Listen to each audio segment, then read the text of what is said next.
Are you a sad, pathetic shell of a shark? Can you barely pop a life raft with your weak, flaccid jaw muscles? Sounds like you need Magic Spoon! Magic Spoon tastes like the breakfast cereals you loved as a baby shark, doo-doo, but with 13 to 14 grams of protein, 0 sugar, and 4 to 5 grams of net carbs in each serving, you can feel good about eating it now! Magic Spoon cereal, and especially their protein bars, are an incredible pick-me-up when you're trying to buff up so you can sink a cruise liner and you need that extra boost of protein. So use code BREEDING or click the link in the description to try Magic Spoon cereal today and get $5 off. You can also find Magic Spoon on Amazon or in your nearest grocery store. Magic Spoon comes with a 100% happiness guarantee when you buy online. If you don't like it for any reason, they'll refund your money, no questions asked. So click the link in the description to go to magicspoon.com/breeding or scan the QR code on the screen for $5 off. They guarantee it'll make you way, way better at destroying boats.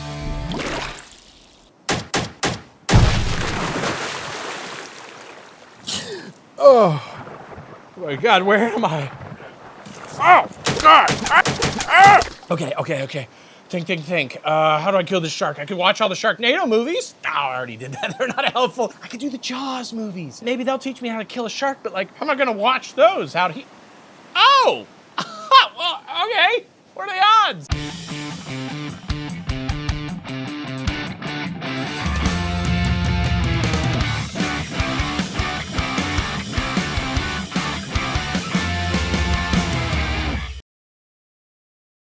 Want to get drunk and fool around?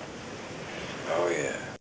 Okay, we start Under the sea. Makes sense. It'd be pretty silly to start in the air or inside somebody's colon. Hey, viewer poll, do we think the jaws of a shark are the scariest part, or is it the teeth? I'm scared of the teeth, personally. Even without significant jaw force, they can really cut you. They're like the knives of the mouth. I actually think that getting gummed by a toothless shark might feel kind of nice. Be like a shiatsu massage. This movie should be called Teeth, but not be about a bitey vagina. That movie should actually be called Jaws, and it's just about how it like clamps down. Is anyone left? Speaking of, here's a sexy beach party that's being mostly tamed by this dude playing a harmonica. That's like the exact opposite of a saxophone. Like my dad always used to say, no sax, no sex. But even still, this boy and girl who don't know each other, and one of whom is definitely not drunk. I'm not drunk. And one of them is definitely naked because Dave checked it out thoroughly. He was like yelling, enhance, enhance at the screen with multiple monitors running at full brightness. Like the Dark Knight with all the TVs. I'm definitely coming. Whoa. Beautiful, isn't it? Beautiful.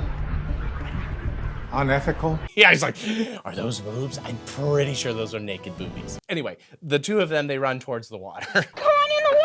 Whoa. Already I can see why this movie is and was popular. More movies should have boobs in the first 3 minutes. I'm tired of all this stuffy plot and characterization and shirts. We know why we're all here. Anyway, she's killed because you're not allowed to be sexy in horror movies. Can somebody in the comments tell me what the name of the job of the person who shakes the naked lady around in the water is? And are they hiring? My resume is, gestures broadly. I can swim. Just can't walk or dress myself. We'll be in touch.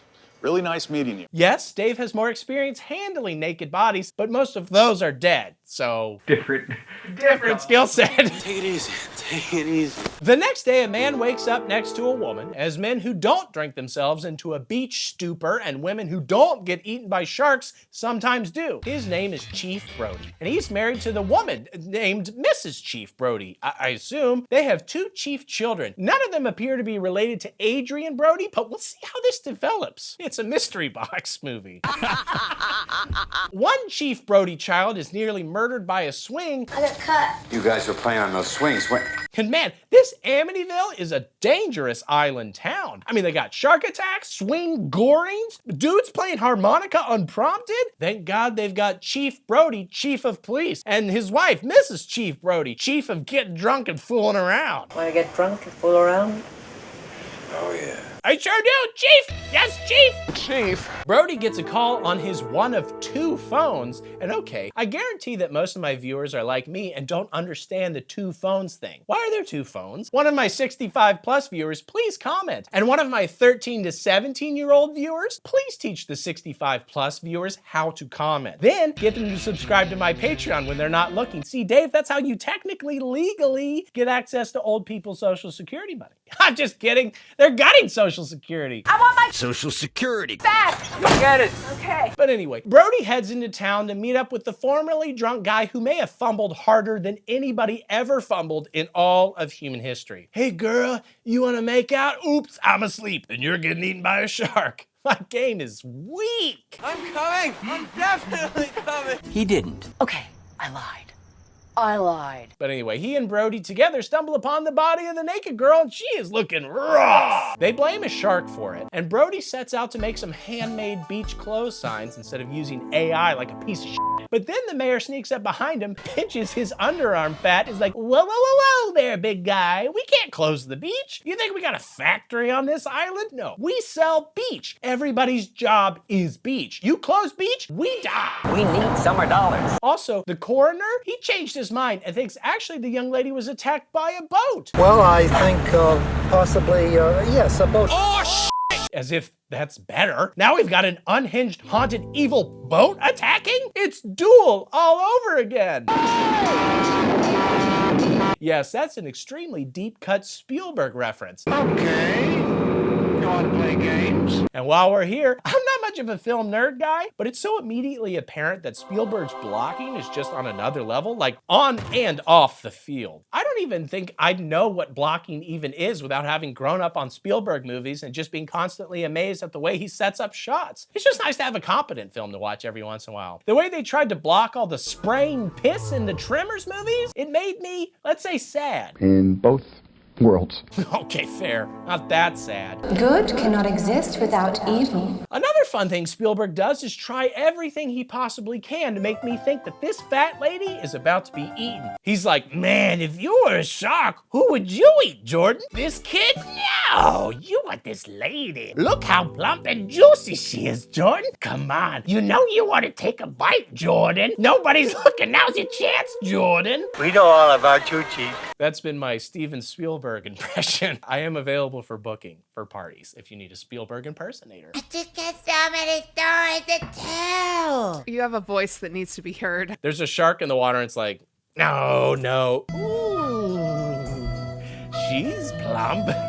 I guess, Spielberg. I don't know what you want from me. I just want to know one simple thing. What does human flesh taste like? Honestly, I have no idea. But nope, apparently our killer shark that may also be a boat is on a diet. So he actually chomps on the skinny kid. Skinny white boys are the carrots of the human food pyramid, after all. Now, if I'd been swimming all day, I'd want to reward myself with a nice fat lady every now and then. I mean, that's what Michael Phelps does. That's why he got into so much trouble a few years ago. I saw a guy who had spent 5 consecutive years in a pool. I probably just wanted to let his hair down. Hey, is it weird that everybody in this town appears to be 70 plus years old, including this kid's mom? What changed in the past 50 years that made us all so sexy? How old do I look? I'm sweating, which I think is appropriate because I'm at sea. Shot on location.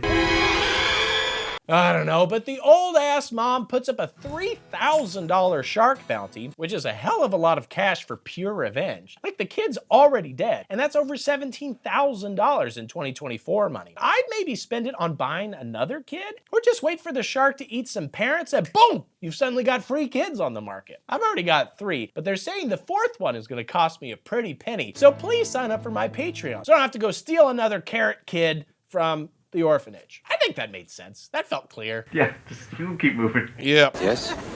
But Brody's not worried about that. He's worried that much cash will draw a lot of attention from shark vigilantes, which in turn may inadvertently kickstart the origin story for a shark man or a boat boy or some other Z-tier Marvel character that'll definitely have its own Disney Plus series by 2034. Like, Jesus Christ, what if it's this freaky grown, bald baby man in the back of the room right now?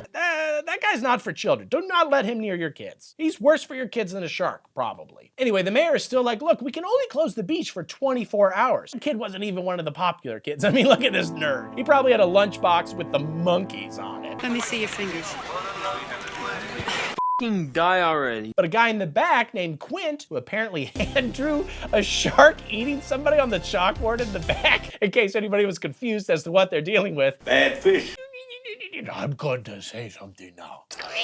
Reaches his nails down the board and is like, I'll catch this bird for you, but it ain't gonna be easy. He's not a bird. but it'll cost you $10,000 because I'm that good and in that high demand, as if he has a waiting list of people begging him to come kill their sharks. You all know me.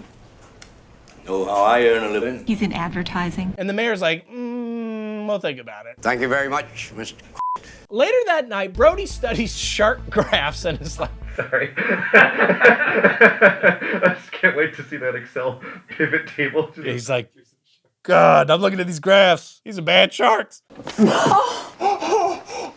They kill to eat? What kind of up species does that? Also, the pages flip in his glasses, and it looks rad. I mean, Spielberg, my man, he really makes me appreciate Dave less. Sorry. Oh, also during that same night, two dudes try to catch the shark on their own, but mostly just succeed in throwing away a succulent meal and destroying a dock. Are you waiting to receive my limp penis? Similarly, the next day, Brody yells at tons of would-be shark vigilantes, hoping to kill the thing with literal dynamite. Please. People are literally coming into town to kill the shark and get the reward money, and hey, doesn't that actually solve all of your financial problems? Like, sure, maybe shark vigilantes might not spend quite as much on ice cream as regular beach fans, but it's sort of a win-win in that while the shark is alive, a bunch of people are bussing in from out of town to kill it and bringing business to motels and dynamite stores and restaurants and coke dealers. And then if they kill it, hooray, the beach is open, free shark steaks, and we can resume business as usual. If not, I don't know, arrest them for sucking at their jobs and periodically feed them to the shark to keep it away from the swimmers. Sign up for Jordan's Alpha Tiger Business Zen mailing list for more beach-themed financial advice. No. Please. Oh, and hey, look, they caught a shark, and it's a big fella. A what? But this new fella, not a shark, but a man. Hello back. Who is like a shark scientist? A what? Named Hooper. He does not think that it's the shark because he's inspected the girl's body and he's pretty sure that the shark's mouth bones, there's probably another word for it, but I don't know. They're way bigger than this shark's mouth bones. I cannot believe this dweeb is body shaming the shark for its small beta mouth. So much for the tolerant shark part of the political spectrum. Do we think shark scientists are on the left or the right? I bet they're probably single issue centrists. The cowards. Sorry to get so political so early. I want to be sure. You want to be sure. We all want to be sure, okay? I'm just tired of these cowardly shark scientists. What do you think about the price of eggs? They're like, shark! Shark. Anyway, Hooper wants to cut the beta shark open to see if, I don't know, the half-digested body of the child flops out. Let's cut it open. Whatever it's eaten in the last 24 hours is bound to still be in there. Bet you $500 they find a dead kid. Dave, I swear to God, put down the salad dressing. This is not the time or the place. This mayor is not psyched about the idea of flopping the dead child body out in front of everybody because gross. What if people see it? I am not going to stand here and see that thing cut open and see that little Kentner boy spill out all over the dock. I don't understand the problem. Too bad they can't do this kind of surgery somewhere normal, like a morgue or, I don't know, like a Waffle House. The kid's old-ass mom agrees. Oh, it's mommy! She slaps Brody for not shutting down the beach fully when he was fairly certain there was a shark on the loose, though to be fair, officially it was just a haunted boat. And again, look at this nerd. We're not gonna commit a lot of resources to helping this dweeb out. I just found out. That night, Hooper comes over, eats Brody's dinner, and maybe the Brody kids aren't the only swingers in the family. Want to get drunk and fool around? Excuse me. Well, yes. Hooper is like, hey, you trying to sneak over and open up that shark anyway? And Brody's like, sure. But also, it's important you know that I hate the water, and also I'm slightly worried that my younger son is half shark, because oh my God, look at his mouth. You're making fun of a child.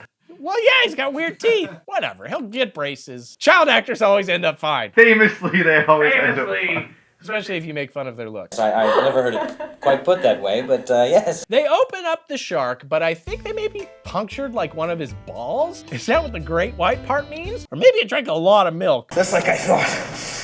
That's cum, innit? But other than that, they don't find any half-digested child corpses, which is, it's pretty disappointing. So they hop on a boat to just, I don't know, see if they can find a shark, I guess. It's like that old saying, if the half-digested child corpse won't come to you, you gotta go to the half-digested child corpse. You gotta go to where it lives. Its natural habitat is the ocean. And Brody further reveals that he used to be a cop in New York City, but he moved here because nobody's killed anybody here in like 25 years, until this shark. They drift upon Van Gardner's boat. looking raw. It's all banged up. So Hooper hops in the water to inspect it, discovering a pretty clean puncture hole and a big ass shark tooth, which I bet you can make a necklace out of and sell for like $20, which would be enough for a down payment on a house in 1974. Life was a lot easier. They also find Ben's severed head. That's Ben Gardner's dick head. Which is probably worth less than $20 or more than, I mean, I guess you just got to find the right buyer. They go to update the mayor with these developments, but they have no proof because Hooper dropped the tooth and they refuse to mention Ben's death for some reason. Like Brody literally says, look, we have 2 dead people and also a secret third thing that I won't reveal. 2 people killed inside of a week and it's gonna happen again. Pops, it already has. Oh my God. I forgot. Did Hooper also drop the head and he's too embarrassed to admit it? I had an accident. You can't see, but Dave is shaking his head behind the camera being like, rookie mistake. And for once, I agree. Act like you've been there. Keep your eye on the head and don't let go until you cross the end zone, my guy. But the mayor's not buying it. So the beach will remain open until we get a severed head that he can actually touch. Keys, wallet, severed head. Oh my God! He's like, damn it! Hey, have you seen my severed head? What? I thought you were. I thought you had. But people at the beach are still a little reluctant to actually get in the water and get their heads severed. So the mayor has to walk around the beach encouraging people to get all wet for him. Why aren't you in the water? Why aren't you? Just do it. For him, he needs this. So they do. For him. For Jesus. For America. And now, POV, you're a shark trying to decide which butt to chomp. But God, so many choices. So many asses. So little time. It's an all-you-can-eat butt buffet. But now everybody sees the shark. And is this guy wearing undies or is he a eunuch? It looks too hairy to be underwear, but I don't know, the 70s were wild. Am I about to get demonetized for showing this person's smooth, genital-less gooch region? Stay tuned to find out. Look, YouTube guy who checks my videos, I legitimately don't know if he is nude or if that's his clothes, okay? So it's not on me. What is that? A scheming eunuch? Yeah. Is that one of those scheming eunuchs? I do think you need, with your Patreon money, like a court of eunuchs would really help us out a lot. Yeah, eunuchs can see the future, right? Once you don't have balls, you open up like the other 25% of your brain or whatever. Yeah, that's because you're not playing with your dick half the time. Yeah, right. So you're more focused on scheming usually. You seem quite knowledgeable about balls. Now wait a second. People start panicking over both the and I assume also the strange Ken dollness of the lifeguards, but it's actually no big deal. It was just a couple of asshole kids being assholes. Oh wait, never mind. It's also an asshole shark being an asshole. The shark's like, to hell with your cultural special appropriation, and it bites off one dude's leg and kills Brody's son with the power of the implication. He's dead. No, he's not. He's in shock. Okay, he's not full dead, but he's definitely still thinking about the implication. You've said that word implication a couple of times. What implication? The implication that things might go wrong. I might bite you. And he's like, well, then I'm dead. I'm scared of what it could mean for me if you did bite me. Brody is officially sick of this shit. So he forces the mayor to sign a paper that says he's allowed to hire the insane chalkboard guy who draws pretty mediocre sketches of sharks and who also enjoys swimming with women who struggle with geniverum deformities. Here's to swimming with bow-legged women. Why would I ever hurt these women? I feel like you're not getting this at all. I'm not getting it. I guess this is just the kind of guy you have to be to get good at killing sharks. There must be some kind of accidental genetic link between the loving of deformed-legged women and being good at the shark kill. Pretty good stuff.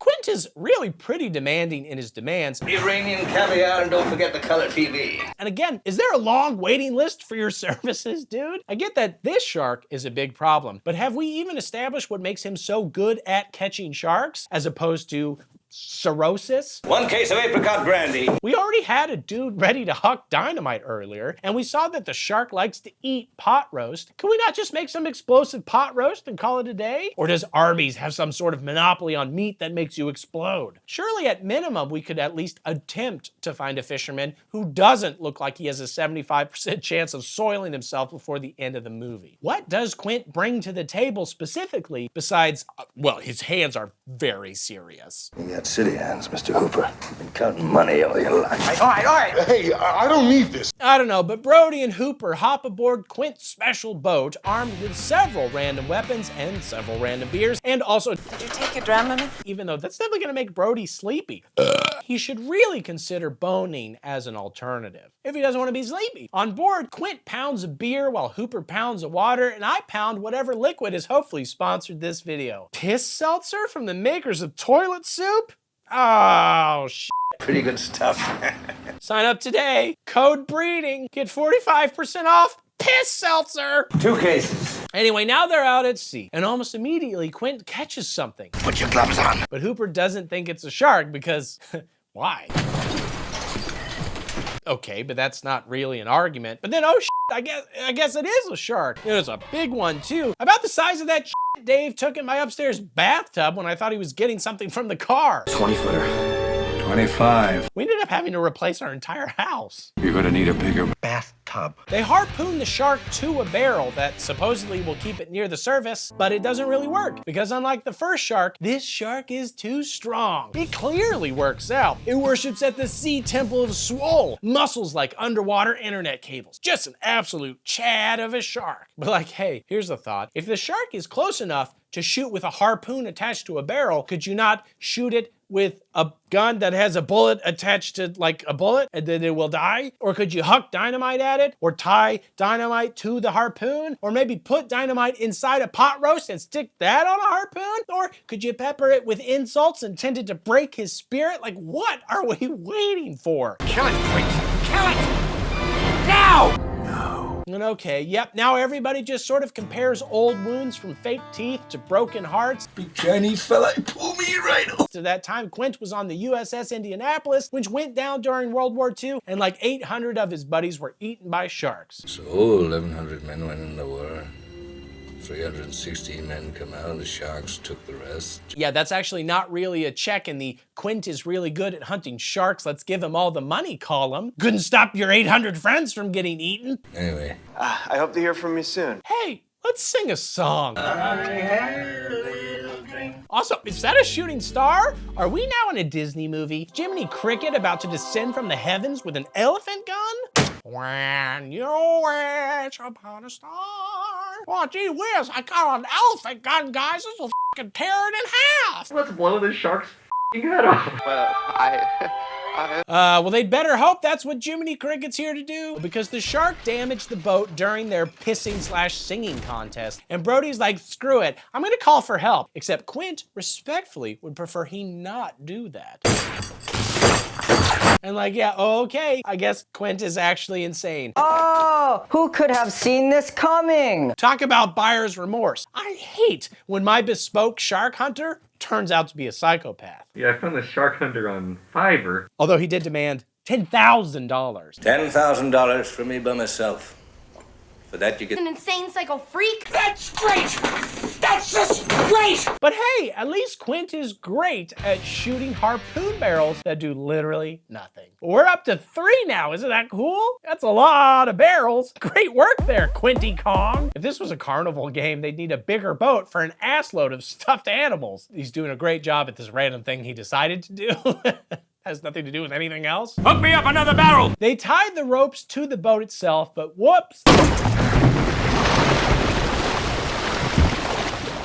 The Chad shark is stronger than the boat because your workout is his warm-up. He's stacking his warm-ups together. I have changed and manipulated time. I now get 21 days a week. We're gonna sink, aren't we? You're toast. Quint is like, okay, I'll admit, this is getting a little wild, which is a little bit like saying, I think I have a little too many severed feet in my basement. We're heading in, Brody. Thank Christ. So let's head towards shallow water, where hopefully the shark will be distracted by all those skinny white boy carrots, and we can shoot it with 35 more harpoon barrels until it floats away away like the old man from Up. And then we could shoot it out of the sky with an A-10 Warthog that isn't officially in use yet, but has been manufactured. I did that research. That's the one plane I know, because I played A-10 Attack for the Mac back in the day. Oh, Hooper and Brody are like, I'm not sure I agree with every element of this plan, especially the part where you just decide to gun the damaged boat engine until it literally explodes. But then again, you're the insane shark hunting war vet with severe PTSD, post-traumatic shark disorder. Oh God, now they're sitting ducks and they decide they gotta plop Hooper in the water with a drug poker to hopefully drug the shark with drugs, even though I feel like there's no chance thanks to all those PSAs he was probably watching. Remember all those commercials about not approaching men in cages holding drug pokers? I never go near men in cages now instinctively, unless it's to let Dave out to record one of these videos. And, well, the shark doesn't get drugged, but he approaches the shit out of the cage, forcing Hooper to drop his drugs and hide amongst the sea life. Is it ironic that a guy named Hooper is constantly dropping the metaphorical ball, as well as literal teeth, heads, and drug pokers? We should ask an English major. I mean, I am an English major, but I'm an English major who gives a shit. I'm not chicken, you're a turkey. The boat is effectively sinking now, which is the opposite of the whole point of boats. So Quint decides to just, I don't know, get eaten all the shit. Guess he definitely sold himself before the end of the movie. $10,000 for me by myself. For that you get nothing, I guess. But honestly, good riddance. He was just holding them back. Brody grabs a compressed air tank, smacks the shark with it, and manages to get the thing in its mouth with the hopes of shooting it and causing the shark to explode. Smile, you son of a... And hey, it works. Maybe they should have tried the exploding and or gun-centric strategies like 2 days ago. But also, are we worried that there's now enough blood in the water to draw every shark on the planet? I bet there are Mediterranean sharks right now going, Mamma mia, what is a smell? We gotta get to America, kids, let's go. I don't know, but Hooper is officially not dead, and the two best friends use the leftover barrels to kick their way to shore under the credits. Glad Chekhov's barrels could be useful in some capacity. Even better, if Hooper drops his barrel, it'll still float, so he'll still find it. He should have put the head on a barrel. Okay, I think I've got it.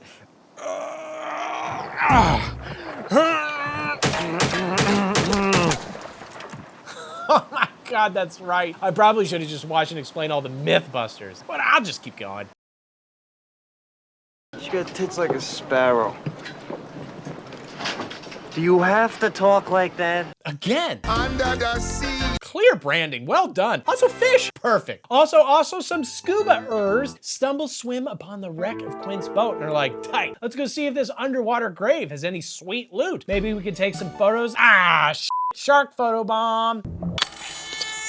Now that is irony. I assume it's been quite a long time since I took the prerequisite Irony 301 class to get my English major. Dave wouldn't know about that because he didn't graduate till 2019 and the rules had changed. Yeah, so he wasn't an English major. Yeah, on both those counts. Back on the mainland, as seamen say, Brody is back and copping harder than ever. He is also late to a fundraising thing, which is possibly a big deal for his wife. Honey, this is a big deal for me. You got it, Toots. Oh, okay. Big deal confirmed. Such a big deal, in fact, that it's presided over by the apparently re-elected mayor. Reportedly, his campaign slogan was, "It's not like there are two massive off sharks near the shores of Amity, so vote for me." A guy who's not great with sharks, but what are the chances? Oh, hell of a speech, Larry. Also attending this party, and just living on the island generally, are buttloads of teens, including your typical chubby and offensive dweeb that comes standard with any late 70s/early 80s slasher movie. I'm not crazy about blind dates. Oh, they're okay if they got little white canes and tin cups. Now, I got your date, didn't I? Didn't I? Yeah. Well, she is blind. More padding for the stabbing, as slasher villains were once able to say, but not anymore because of woke. That's awful. What's fun about this one is he hates blind people almost as much as girls hate this thin boy. What are you saying? She was staring at you and drooling. No, I'm thin. I think there might be something wrong with my dick. It's like a melting stick of butter. I'm not good enough for her. But oh my God, the hottest woman alive walks over? Just absolutely flaunting her Tits like a sparrow. I assume that's a good thing. Dave is always commenting on the sexiness of the local sparrows, so please, no canary or seagull tits for my dude. Do you have to talk like that? Sorry. Water balloon fight! Let's get those sparrow tits sopping. Oh yeah, daddy! Brody's having a busy day fielding complaints, including one from this 80-year-old man claiming a girl is teasing his son. She's dancing around in a towel.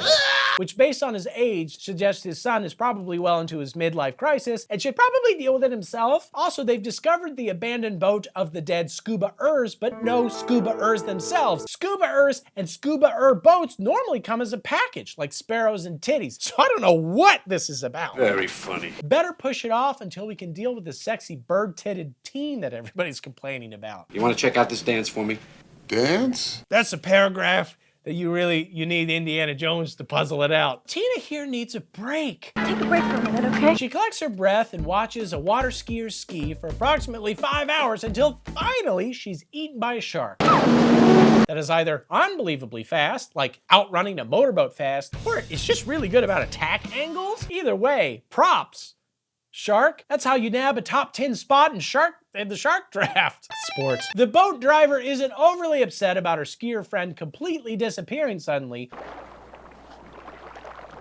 Terry? But she is quite worried about the shark that tries to eat her.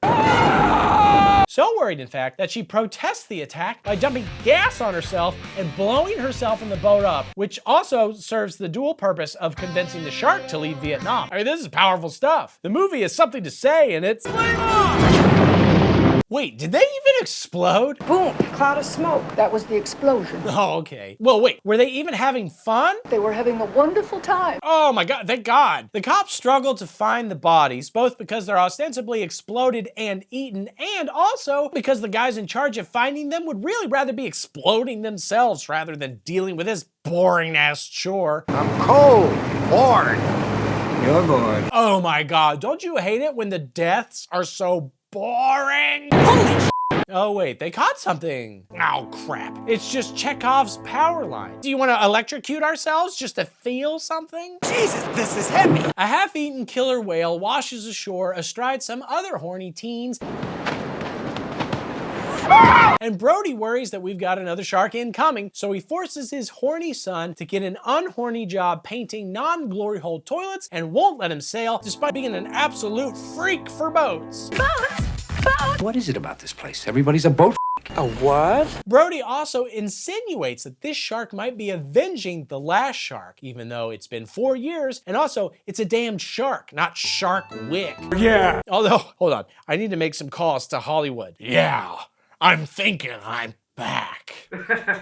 They killed my little Nemo fish or something. Keanu Reeves is a very head-forward actor in those films. I don't know if you've noticed that. I'm thinking I'm back. Yeah, there it is. Yeah, I'm thinking I'm a shark. Something going on I shouldn't know about? Yeah. What? Anyway, Brody chats with the mayor, who again is like, no way we could ever have a shark here. What am I, an ass? I mean, maybe. Did you not see my campaign slogan? Remember when we all voted to make sharks illegal in town unless they have a valid work permit? Do you remember that, Brody? They're not coming back. And Brody is like, bullshit, and hops in the water to discover a dead body. Look at, I mean, it looks rough. I mean, it's a dead body. There's only so many ways that can look outside of Rob Zombie Halloween sequel. Yeah, but it still look fresh. Brody is now convinced there's a shark, so he skips the barrels bullshit.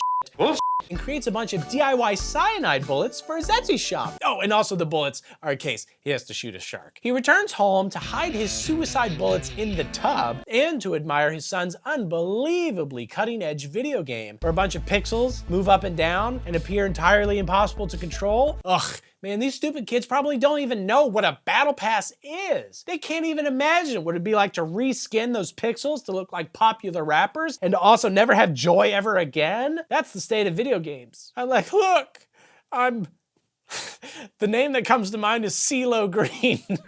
I can't wait to unlock him CeeLo Green. in season 749 of Fortnite. Hi, Dad. Hi, Dad. Hi, Dad. Next, Brody heads to Flatbutt Beach to keep a lookout for any flatbutt hungry sharks because it is enough of a flatbutt buffet out here to make Sir Mix-a-Lot cry. Although if you stack enough flatbutts on top of each other, it could make for a pretty plump but equivalent meal. Piece of this, piece of that, it all adds up. Sir Mix-a-Lot should have been the unlock in Fortnite.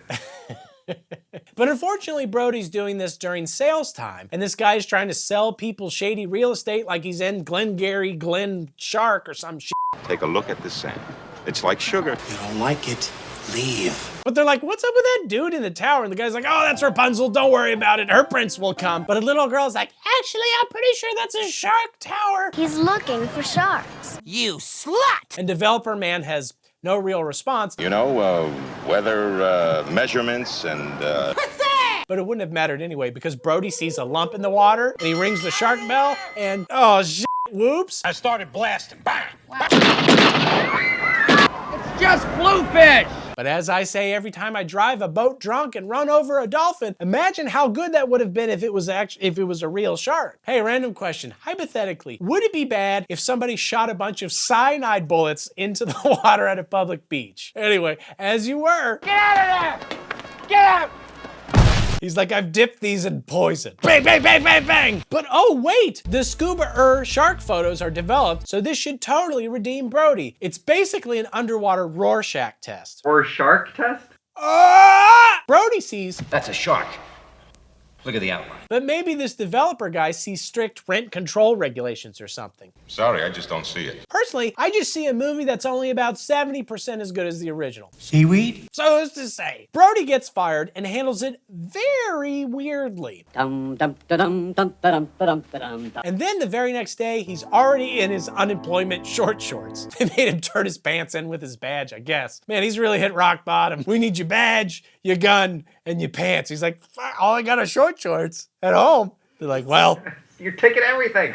I don't have anything left. His son, meanwhile, gets seduced by a dead-eyed she-devil at a bar for teens? Underage teen extreme, the bar? What are all these teens doing in a bar? Do you always do what your parents tell you to? Damn, Amity Island, you literally will do anything for money, won't you? When are the officially sanctioned human hunts starting? Next season? Or is that more of a winter activity for when the beachgoer numbers dwindle? Anyway, she convinces him that he's got to pick her up at 8 and show her his lighthouse. And indeed, even though he's not allowed to go into the water, Brody's son sneaks out with his little brother for a little early morning sailing and pussy. Take me. No. I want pussy! No. And the same girl is like, oh, can I go with you? I thought you were grounded. And he's all like, sure, but didn't we already establish this last night? 8 o'clock, everybody. Oh, okay. 8 o'clock. Is there enough room for all of us on the boat? Yeah, we got plenty of room. Good, then I'll be at the dock at 8. And that time is now. Is this like a Memento scenario? Is this like 51st lighthouse dates? This was your idea! I'd like to go to the lighthouse with you. Unless, of course, I can't find you or if I forget. Is this why the mayor keeps not believing in sharks and getting reelected? Is the entire island cursed with short-term amnesia? Oh my god, is it a whole island of Drew Barrymores? Okay, pervert, I think that you should be at the dock at 8. Well, let's hope not, because here all the teens go, making a horny armada and sailing off to get their lighthouses polished. Or, no, wait, mass polished. That's the penis metaphor I should be going with, because they're made from wood and they often have semen on them. I don't know why I said lighthouse. My dad won't let me take my out. On their horny way, they pass some scuba kids who are immediately attacked by a shark, and one gets an entire bloody mouth over it. Man, they are really taking not seeing the shark too much from the first movie to the next level. Most of this movie is just long-ass stock footage of people swimming and sailing. Did the shark have a drug problem that they needed to shoot around? Is that what the great white part means? Again, Gary, we've talked about this. It's like, I didn't talk about shit. I'm a star! All the PAs that are keeping it wet. One horny boat separates from the horny armada for a horny solo mission on that butt. I got black and blue marks all over my butt. But they're immediately attacked and the boy is killed by a combination of CTE and like getting eaten. Brody sees an ambulance and decides to investigate despite no longer being paid to do so. And hey, I get it. Some stuff is in your blood. Brody is a cop at heart. And similarly, when I'm at the movies, I always yell out disturbing facts about Dave's life to amuse the audience. They do not appreciate it, but I can't stop. It's a calling that I can't ignore. Another thing I can't ignore is how Brody and his wife aren't wearing seatbelts, which is approximately 1,000,000 times more likely to kill you than being attacked by a shark. I assume Jaws 3 is about pulling their bodies from a car wreck using the jaws of life. Anyway, they encounter the injured scuba guy who got an embolism from the experience, and indirectly, they learn that horny Brody's son is out at sea. So Brody the Elder steals a cop boat and charts a course for the high horny seas. Don't give me that shit. No chumming or coming on Brody's watch, and tell you what, he's gonna put a stop to both. Doesn't even matter if he's getting paid. He's like, stop it. He's out there popping dicks. Something must have scared him. Pretty immediately, Brody finds the horny teen boat and the girl apparently survived, so Brody leaves his wife and the deputy with her and he goes solo. Meanwhile, the horny armada is attacked and it is utter chaos. Brody's son, named Mikey by the way, gets knocked out and he's taken away in the only still functioning boat. Gotta go fast. Let's go.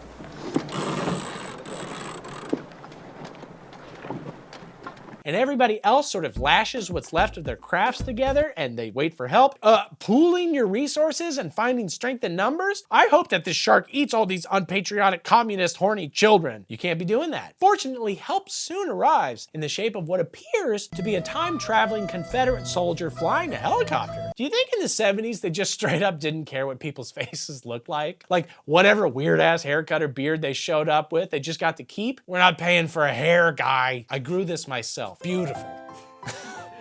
That's exactly what I envisioned. It's either that or this guy's a time-traveling Confederate soldier, so what's easier to believe? But then, oh my God!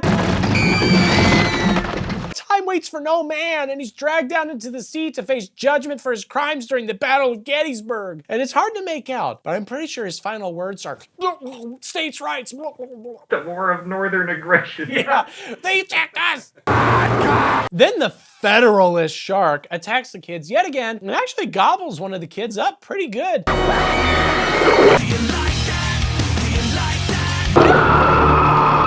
now it's raining, and Brody's other son, Sean, has gotten separated from the primary mass of floating shit. Come on, Sean! Sean, damn it! Sean! Don't worry, they get him back. It's all gonna be fine for the kids, give or take that one gobbled up chick.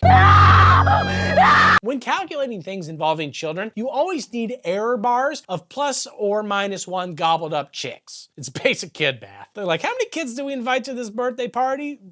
Plus or minus a gobbled up chick? We're just estimating here. Brody runs into Mike, who tells him about Sean. It's okay, wasn't it? But he reaches the kids just in time to get attacked by the shark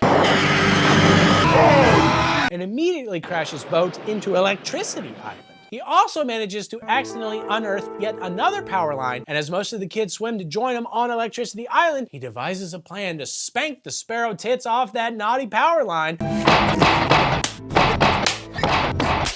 until the shark bites it and explodes harder than the guy from 50 Shades of Grey.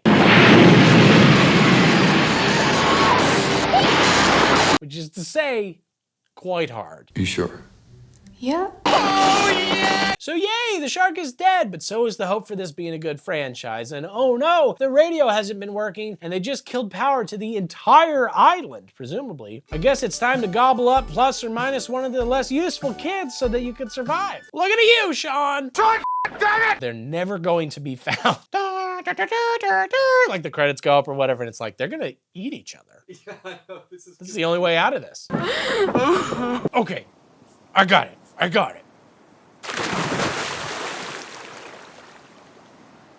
My God, I really thought there was more electricity in there. I should really try to learn some more science if I survive this. He wouldn't have pulled that old crotch trick. He never would have won. Okay, so we're down where it's written again, but this time it is rendered in glorious 3 dimensions. Holy shit.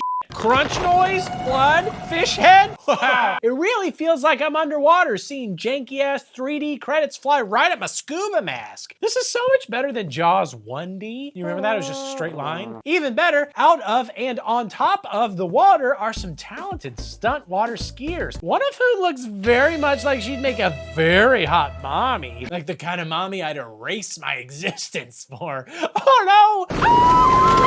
Hot mommy down! Don't tell Mr. Bouchard. He loves those wet hotties almost as much as Marty McFly. Here come my pride and joy. Next time we're going all the way into the...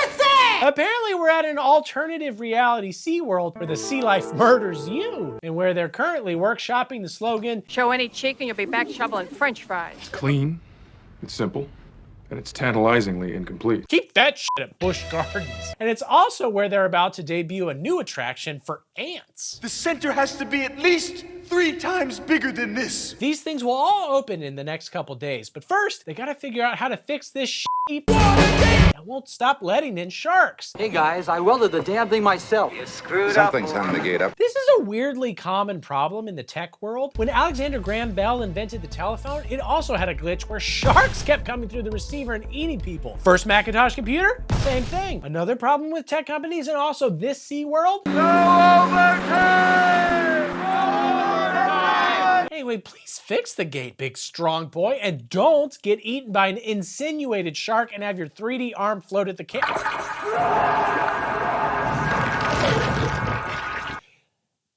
What did I just say? It's okay. They've still got old Mike Brody, the older, coked out of his mind, poon-hungry son of the chief. He's riding a sick water Segway, and he is on the case. Right up, cowgirl. Also, his hot dolphin training girlfriend, Kay, is there. Nice!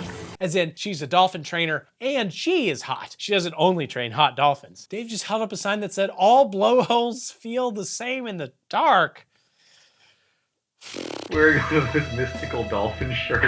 I have dolphin art at home. You know, I never questioned it until now. Sorry. Anyway, they've been together for 1.5 years, and unfortunately, They're getting fat. hey, that's what long-term relationships do to you. Dave has gained 137 pounds since we started this channel. He sits in a wheelbarrow the entire shoot, but my wife won't stop feeding him pastries. She's always like, it's fine. Well, listen, it's their playtime. Oh, by the way, Bouchard runs the park, even though the actor portraying him does everything he can do to convince you that he's actually killed the real park owner and is poorly pretending to be him. Because in no way does he seem like a professional person. Now we got drinks at the bar.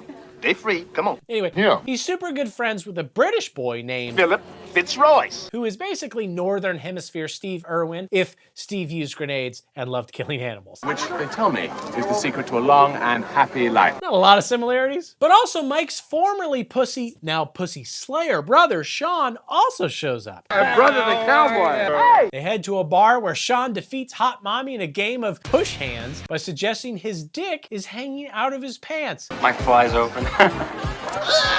No, the old crotch trick remains undefeated. He wouldn't have pulled that old crotch trick. He never would have won. Ain't no rule.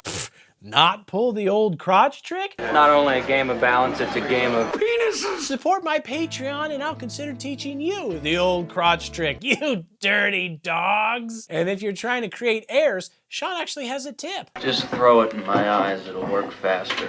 I want to try the old crotch trick next time I get pulled over. He's like, license and registration. You're like, my dick's out. And he's like, what? You speed off.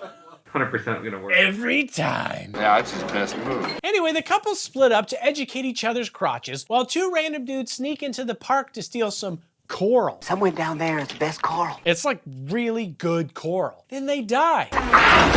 Ugh, live by the coral, die by the shark. I always say that's the coral of this story. Sure is. When you get to the 3rd movie, you start doing puns. You run out of the real jokes. That's where we're at. Sure is. Turns out Mike got Venezuela. And firstly, he sure did. Guess I'm about to start learning Spanish. Tijuana! Tijuana! Tijuana! And secondly, this means that he and Kay won't see each other for like 1.5 years. Guess I'm about to start learning Masturbation. Yeah. Baby. Yeah. That's wonderful. While conversely, Hot Mommy and Sean play no-pants cowboy sex games in glorious 3 dimensions. Look at that, 3 dimensions of crotch. And even though Sean remains terrified of water, I bet I can overcome your childhood fears. and obviously that's true, she almost convinced her own son to bang her to his own literal death. This is a cakewalk. Come on in, Sean. But unfortunately, before they can really see how far she'll make him go, their sex games are ended by Mike and Kay blocking the hell out of their childhood fears overcoming cocks. I was this close to doing it in the water last night. I know you were, big guy.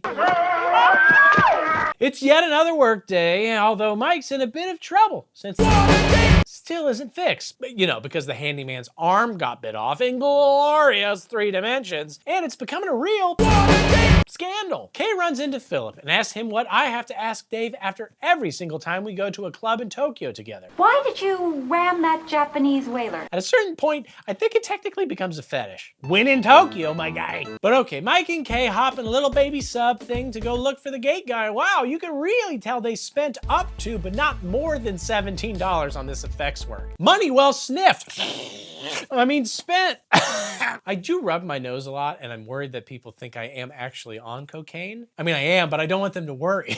Don't worry, I'm just on like a little bit. They inspect a Spanish galleon wreck, but a dolphin is like, no, don't do that. Get the f out of here! What are you doing? Damn dolphins. And they're attacked by a shark swimming at a terrifyingly sped up frame rate, forcing them to escape by dolphin. Back on shore, there's a brief argument whereby Fitzroy wants to slit the shark's stomach on camera and sell the tape for probably $1 billion, because I mean, that shark snuff footage would be insanely valuable in a pre-YouTube world. If we kill this beastie on camera, I can guarantee you money, sex, cat. No.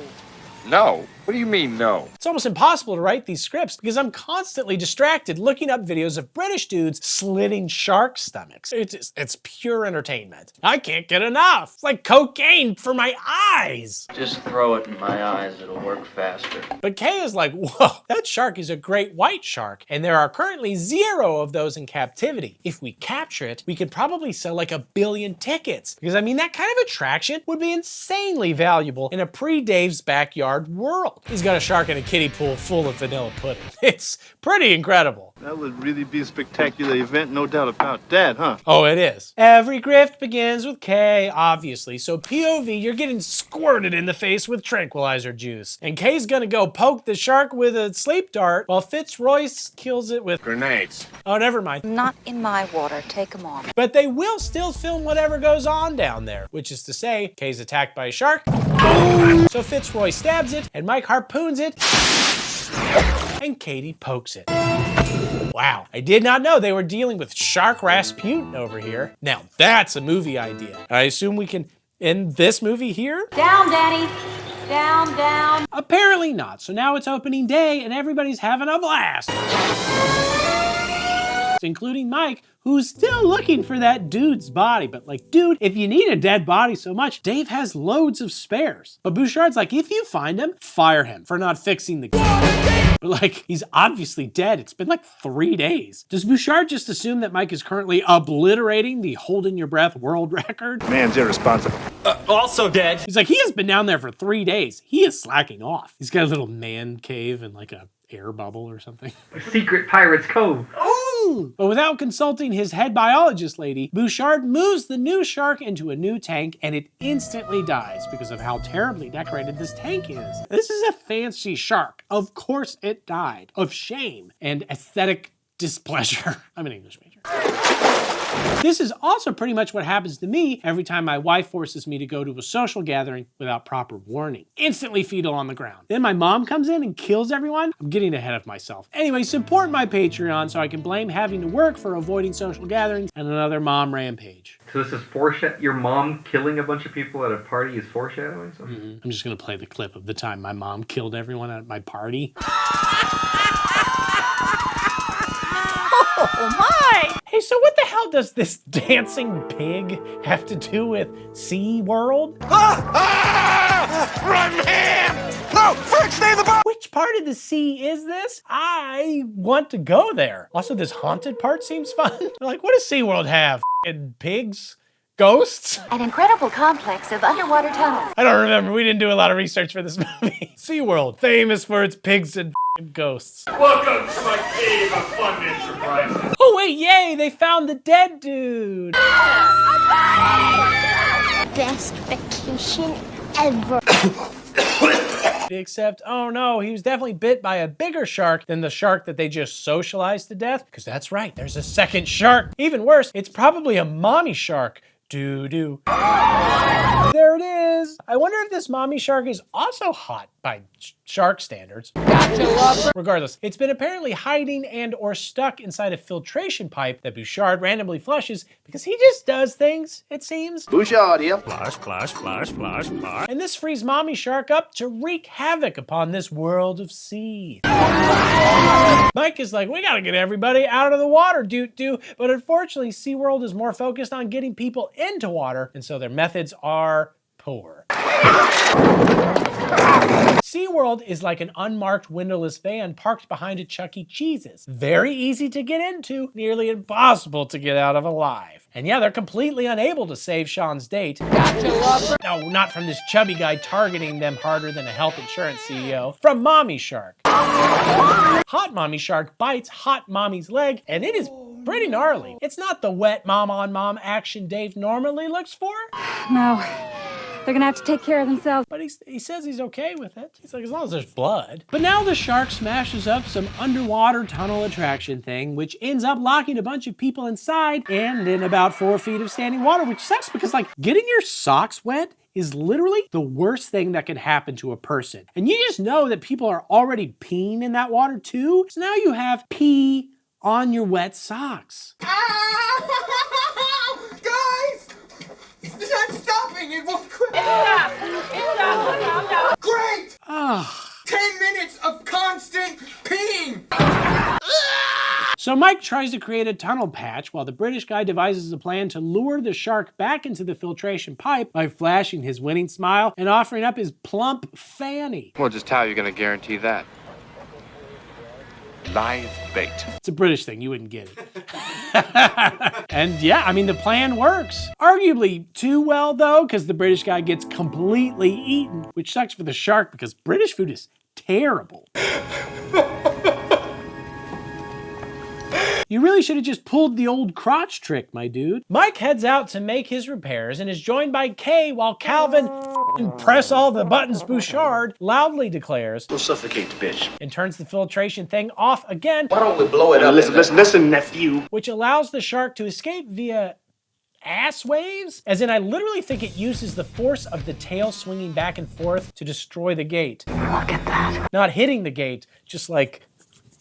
Oh my God. I literally don't think we see it ever make contact with the gate, but its twerking is so powerful it falls off anyway. Great. Another strong female character with a gratuitous twerking scene. You almost tasted that. No. Oh, the incels are gonna pan this movie so hard. That horror shark. It's slack. We'll suffocate the bitch. Dial it back. Also, we can now confirm that this is the most powerful shark of all time because, hey, did you know that most sharks can't swim backwards? This is the one shark that can swim backwards. It's the most talented shark to ever twerk. Sharky got back, as they say. As Sir Mix-a-Lot says, maybe. I don't know. I like big sharks! Come on! So the shark attacks the protagonist, but they're saved once again by dolphins, and the trapped people are freed from their toilet prison. Everything looks good, except, oh no, everything's gone horrifically janky slow-mo!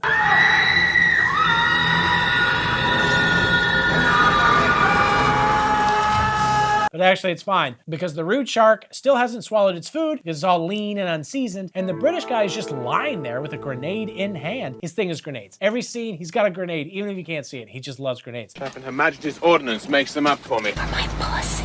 So anyway, they pull the pin, and the thing...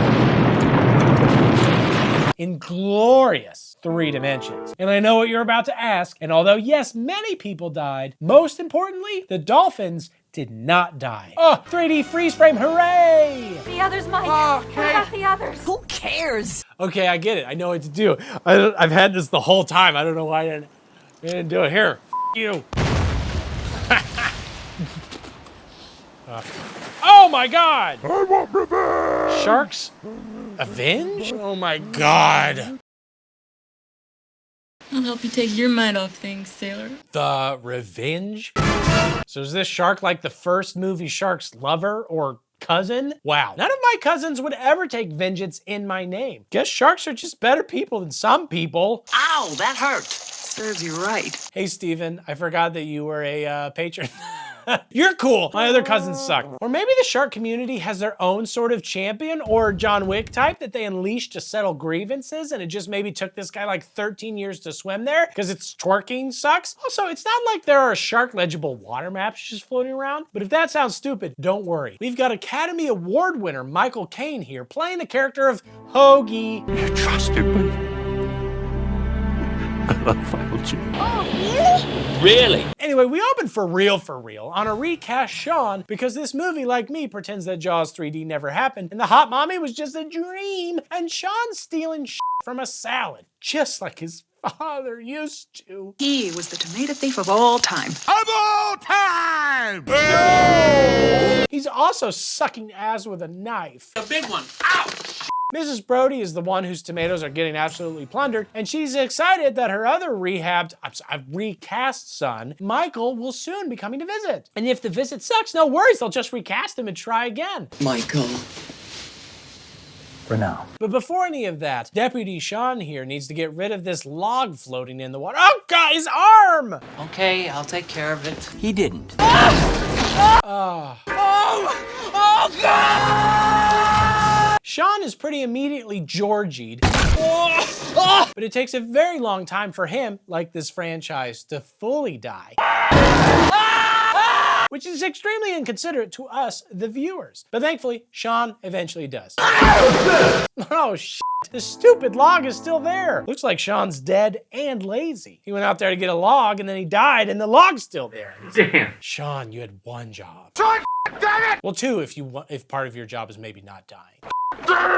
Michael does show up with his wife and his kid, and Mrs. Brody is like, that shark was definitely getting revenge, like the shark of Monte Cristo. It came for him. But Michael makes the excellent argument that Sharks don't commit murder. What about the people he murdered? What murder? which I'm sorry to say, Dave, completely obliterates your legal defense about how it was a shark that snuck into that penthouse, ripped off the owner's pants, and threw him out the window. It was a piece of wood. That said, Mrs. Brody does claim that Chief Brody died of a fear-based heart attack off screen, which also basically counts as being murdered by a shark in her mind. Dad died from a heart attack. He died from fear. The fear of it killed him. Are you kidding me? Are you out of your mind? And Michael has no answer for this. It's the perfect argument. She's like, a shark killed your dad in the sense that he was scared of sharks and had a heart attack. Also, I found my cigarette, weirdly. I just had a roller coaster of emotions in the past 20 seconds. Your brother's dead. Your father's dead. Our pets' heads are falling off! Michael does have a few other thoughts. I wanted to do it. I was... Oh, never mind, he's running. Bye. Well, there is a time for everything. A time to scatter stones and a time to gather them. A time to embrace. And a time to fuck up. It's my time now! And speaking of time, I think it's time we move this little party to the Bahamas. What do you say, Mama Brody? She's not very fun about it, but she'll get fun. Bahamas make everybody fun. I feel like such a grandma. A sleepy, sexy grandma. Thankfully, their pilot is named after a sandwich. And while it's not as reassuring as him being named Hero, he is super friendly towards the kid. Okay, we are just about ass to ankles back here. Sometimes I let interesting people sit in my lap. Maybe a little bit too friendly. How come it bumps up and down? In the Bahamas, Michael's artist wife is an expert at crafting vaguely vaginal sculptures. She calls it tourist on the loose. For Jaws, the movie about a vagina that just clamps. They needed a sculpture. Maybe she's making the animatronic vagina that like goes through the water. Oh, pretty good, huh? She does that, and Michael does water science with Jake, who's a real boo-noo-noo-newsman. Oh, look at that face. Boo-noo-noo-noo-newsman. Boo-noo-noo-newsman. Boo-noo-noo-newsman. With Jake. I think that's a real thing. Google it. Oh, you're full of shit, man. As at the moment, they're fighting a bit because the science is hard. You go away, you leave me high and dry. Do all the work by myself. But it's okay. Their love for each other will eventually win the day because the old crotch trick never fails. They just need some more science money because studying snails or clams or whatever this is getting expensive, especially when you factor in all the garlic butter they're buying, and they don't even have their full PhDs yet. Stop busting my bungie. Speaking of, Hoagie's clearly trying to shuck Mrs. Brody's clam. Clam? Clams? She only has the one clam, right? Dave, how do you say it? What's the euphemism? Either way, he's trying to shuck it. Well, I'm not saying you're wrong. I'm just saying that maybe there are other possibilities. And he's got an airplane, so it's really just a matter of time. Helen, give it up. Give me some nightmare clam. Don't worry, the nightmares will go away. You trying to shuck a clam and you can take a girl on an airplane? I tell you, that clam is gonna get shucked. You better take the wheel or we'll be swimming in Your clam. Okay. Oh God, the shark attacks Michael's boat. And his mom feels a disturbance in the force because she is that attuned to this evil shark. If this movie doesn't end with her exploding the shark with force choke, I'm gonna punch Dave right in his clams. Man, you think I talk about sex a lot. It comes up every 15 seconds in this movie. I'll help you take your mind off things, sailor. I guess that's just what happens when you've got Hoagie lurking around. He just makes everybody ready. Don't go weak in the knees on me tonight, boy. You're gonna need all the strength you got. Jake is now like, look, I don't give a shit about our regular snail research. I want to figure out why the shark is in the Bahamas. We supposed to let an opportunity like that just swim away? And I actually agree with him in the sense that I like to know how this shark figured out that the Brody family traveled from Amity, New York to the Bahamas and made that swim himself in like 3 days. I give movies a lot of shit for overly studying their monsters, but this is the most fascinating critter yet. Can it teleport? Does it have spy satellite access? How does it operate? Is it from the future but trying to stop Brodies instead of Connors? Michael is like, no way, man. We should stick to the snails. That's what we were paid to do. And I don't want to half-ass our report on snails. The world needs this science. Look, my name goes on the report, okay? It's a half-ass job. I don't get my doctorate, and neither do you. This is the thing, right? So like in the 80s, you could have money to study snails. And now you don't get money to study pediatric cancer. I think our views on science have changed quite a bit. Michael's like, it's weird, the snail research money is still pouring in. Sucks about your pediatric cancer. This is what we study them damn books for. A snail, mostly. But Michael agrees they can pause briefly to study the shark for a couple of days before they return to the real work. So, poke! Now the shark has a transmitter or whatever on it. Oh man, that's how I chipped Dave. I just like put a sandwich there and was like, boop. You're gonna put me back in the wild too, but that was very wrong. I would put you back in the wild, but you're so you'd be killed immediately. Die of exposure. You're like looking around and was like, where's my carrot? Speaking of, then Michael randomly says what Dave says every time there's a lull in our conversation. I've always wanted to make love to an angry welder. I'll just be setting up the teleprompter, it's like, wham! I have an irresistible urge to kiss you. I've dreamed of nothing else since I was a small boy. Seriously, this is not a safe work environment for me. Thank God I don't own a blowtorch or a welding helmet, or they'd never find my body. Sorry. Oh, also, Hoagie is getting really close to, again, blowtorching Mrs. Brody's clams, just to sexually mix my metaphors a bit. Why? Because it would not occur to you why. He's putting the ho in Hoagie and the D in Brody. Woo, Hoagie, my man. That's a lot of mayonnaise on that sub. I'll tell you what. Oh, I have a bone. Michael goes into the water and is immediately attacked by the shark, which is totally legal under the castle doctrine. The sea is the shark's castle, but it's fine because Michael's not a wiener like Sean, and he uses his air tank like a rocket to escape. And then he goes right back in the water the next day, despite it meaning that he'll miss his wife's vaginal art unveiling, probably because he's been there, done that. Hopping back in the water immediately, though, is more important because if he doesn't do it now, he'll be too scared to ever go back in. Off a horse, you get right back on it, you don't ride again. I guess. Yeah, what kind of bullcrap are you talking? That's weird because that's actually the logic that Dave uses for why he should go to vagina art unveilings. Otherwise, he might be too scared to ever jump inside a vagina ever again. I have to do this for my fears. I have to saturate myself in my fear. Ah! Oh! It's okay. Excuse me, sir, could you please crawl out of the vagina sculpture? No, I must conquer it! Reverberating. Covered in mayonnaise. Screaming.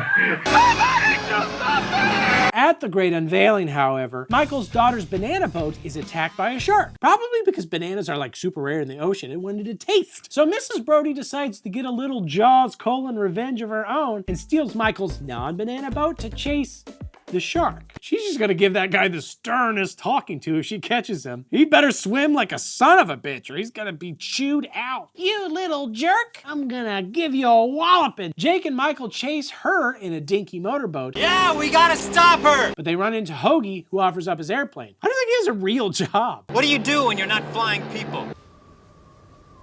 I f*** hard. Hang on to your socks, lads. Wait a minute. In the novelization, available for only $40, it's revealed that Hoagie's a government agent and transports laundered money. But in the movie, he's just a guy named like a sandwich delivering his tongue into Michael's mom's mouth and or her clam. The whole idea is preposterous. I don't think so. Also, in the novelization, the shark is being controlled by a voodoo witch doctor, which honestly makes just as much sense as it having its own thirst for revenge. Come on, can't believe that voodoo.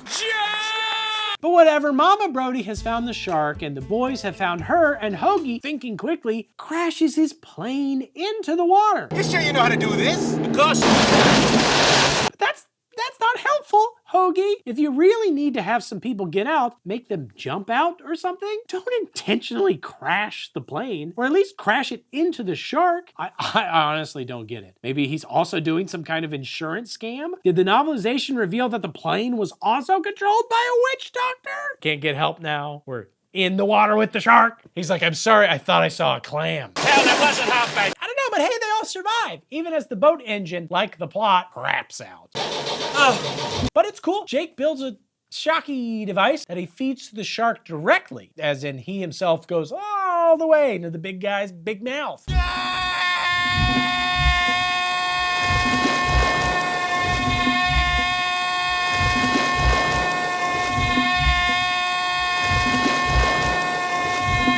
If you want a job done right, you gotta do it yourself. It's why I reshoot entire videos after Dave leaves and then dub him in with AI. It's a lot of extra effort, but I'm worried about what Dave would do if I fired him, which obviously we're filming this section of the video as a reshoot because he can't know that that's what we're doing. What was that? Nothing. What? It'll work. Mrs. Brody then has a few random flashbacks to much better scenes that she wasn't at all present for. I guess she's clearly suffering from PTSD, post-traumatic super dementia. Come and get me, you son of a bitch. And meanwhile, Michael randomly shocks the shark a few times, which does absolutely nothing except make it roar.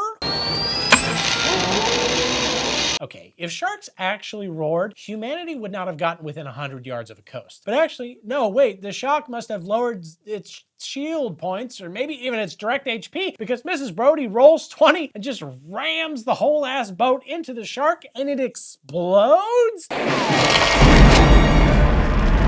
Okay, and if sharks actually exploded on impact, you couldn't get humanity off the coast. They'd be out there blowing up sharks and laughing and having fun, drinking Corona, just living their best lives. But wait, holy shit, maybe she actually did force choke explode it? I mean, literally, how else do the physics of this scene make any sense whatsoever? Was he just like super gassy from eating all that airplane? Was Hoagie transporting a shipment of extra farty beans? I don't know. But hey, Jake is magically alive and also definitely floating in a tank. I've seen skies before. That's not a sky. I'm sorry. Also, this is the international ending because in the original US ending, they just had the shark slowly bleed out to death, which is actually the exact opposite of how you think those endings would be. It's the opposite. The American version is like, look at the shark, he is so sad. And then in Europe, they're like, no, it's gonna blow up. Well, you know what it literally is, probably? Is they're trying to sell it to like China or some shit. Oh, right. And they're like, I don't really understand words or emotions, but I do understand explosion. The visual language of the explosion. That's why every Transformer movie makes $1 trillion. It makes like $11 here, but in China they're like, yeah! Regardless, finally the entire series and my punishment ends with Hoagie flying Mrs. Brody back to Amity, even though like, hey, baby, don't move back there. You're not even from there. Your husband is dead. Your son is dead. You will never want to be anywhere near water ever again in case the sharks raise up a new champion who knows how to get a mile or two inland and can shoot a gun. Get Hoagie to fly you to Colorado or ask him to show you his second-hand lion's maneuver. I always knew that damn airplane would get them. You make sure they come. That That'd solve most of your problems right there. Son of a bitch! Okay. I know what I gotta do.